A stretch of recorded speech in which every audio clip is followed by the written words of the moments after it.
Hello guys, so today we will be looking at integer arithmetic.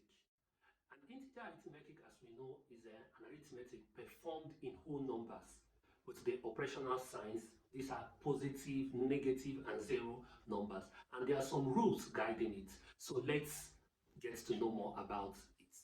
Alright, so the rules, first is the addition rules, and let's look at some of these addition rules.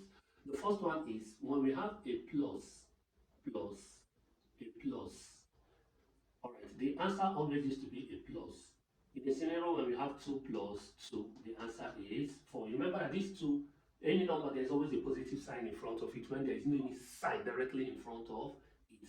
Okay, so the next one again is when we have a minus plus a minus.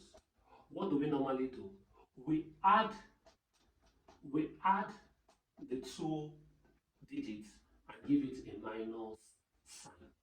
Now, this is what it simply means. If we should have something like minus 4 plus minus 3, our answer would definitely be minus and then add up the two digits, which is what? 7.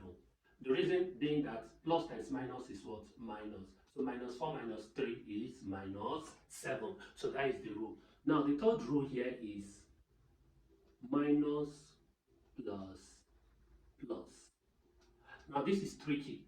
The answer could either be positive or negative. Now, depending on the value that is having the largest sign, what do you normally do? You subtract, and then the value that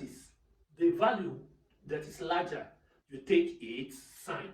Subtract, but the value that is larger, you take its sign. So now let me give you two scenarios to understand what I'm talking about here now.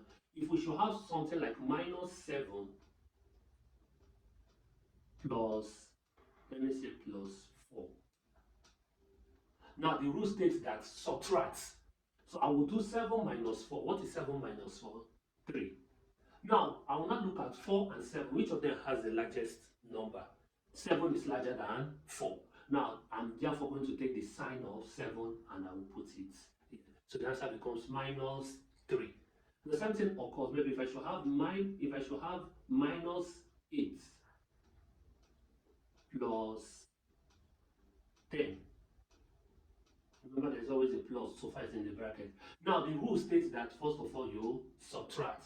Now, what is 10 minus 8? 10 minus 8 is what? 2.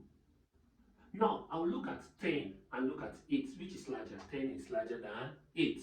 But since 10 is larger than 8, I will take the sign of 10, which is plus. So I can write my plus, but always know that you don't write a positive sign normally in front of a number easily. So this is the addition rules. So see you in the next one for the subtraction rules. Bye.